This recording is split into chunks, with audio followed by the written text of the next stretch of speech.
उदास हो जाओ तो मेरी हंसी मांग लेना, अगर गम हो तो मेरी खुशी मांग लेना। रब आपको लंबी उम्र दे जीने के लिए, एक पल भी कम पड़े तो मेरी जिंदगी मांग लेना। आज की ये कहानी एक बंदर की है जो बहुत ही झगड़ालू था। वो अपने अन्य बंदर साथियों के साथ झगड़ता रहता था, उन्हें नए नए तरीक़ों से परेशान करता था।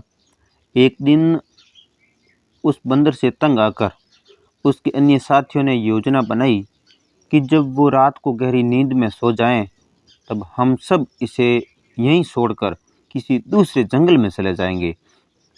अपनी योजना के तहत उसके सभी साथी रात को मौका मिलते ही उसे छोड़कर वहाँ से भाग गए। अगली सुबह जब वो बंदर उठा तो उसने देखा कि वो वहाँ अकेला है और उसके सभी साथी गायब हैं। उसने इधर उधर अपने साथियों की तलाश करी, लेकिन उसे कोई नहीं मिला।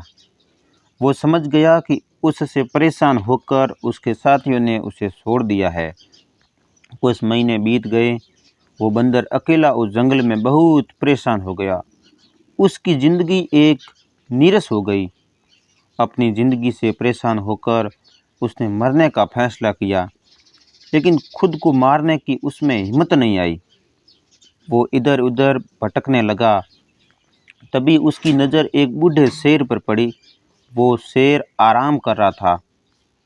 बंदर ने सोचा, मैं खुद को तो नहीं मार सकता, लेकिन ये शेर मुझे मार जरूर सकता है। बंदर उछलता हुआ शेर के पास गया, उसके कान खींचने लगा। शेर को जैसे ही कान खींचने का एहसास हुआ, वो तेजी से उठा और बंदर की तरफ झपटा। बंदर डर के मारे वापस पेड़ पर सड़ गया। शेर का निवाला बनने की उसकी हिम्मत नहीं हुई। उसने फिर से एक बार शेर का कान खींचा और इस बार भी वो शेर की पकड़ में नहीं आया। शेर ने सोचा कि ये बंदर फिर से मेरा कान खींचेगा। मैं इस बार सोने का नाटक करता हूँ। जैसे ही ये मेरे पास आएगा तो इसे पकड़ लूँगा। तीसरी कोशिश में बंदर पकड़ा गया।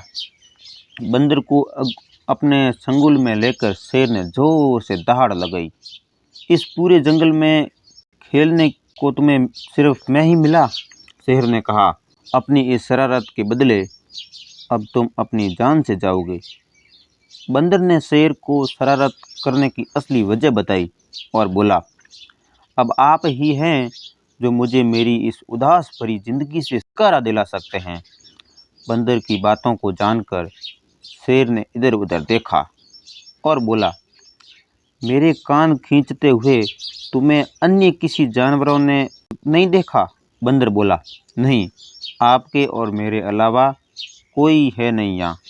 ऐसा सुनकर शेर ने बंदर को छोड़ दिया और कहा, तुम्हारी तरह मैं भी बहुत समय से अकेला हूँ। मेरे साथी यहाँ से चले गए, लेकिन मैं उसके साथ नहीं गया। आज बहुत दिनों के बाद किसी ने मुझे परेशान किया है, जिससे मेरी उदास भरी ज़िंदगी में थोड़ा आनंद लौट आया। मैं तुम्हें नहीं मार सकता। शेर की बातें सुनकर बंदर ने उससे दोस्ती कर ली। वो दोनों एक साथ रहने लगे। इस कहानी से हमें ये सीख मिलती है कि ज़िंदगी के कुछ लम्हे ऐसे होते हैं जिन्हें हम अपने दोस्तों के साथ एंजॉय कर सकते हैं। एक अच्छा दोस्त हो और खुद भी एक अच्छा दोस्त बनना ज़रूरी होता है। दोस्तों के साथ बिताया हर पल मज़ेदार होता है। वो पल ऐसे होते हैं कि जब हमें एहसास होता है कि ज़िंदगी इतनी भी बुरी नहीं। दोस्तों के साथ मिलकर बातें करना, पार्टी करना, हंसी मजाक करना, ये हमारी ज़िंदगी की चिंता से मुक्ति प्रदान करता है।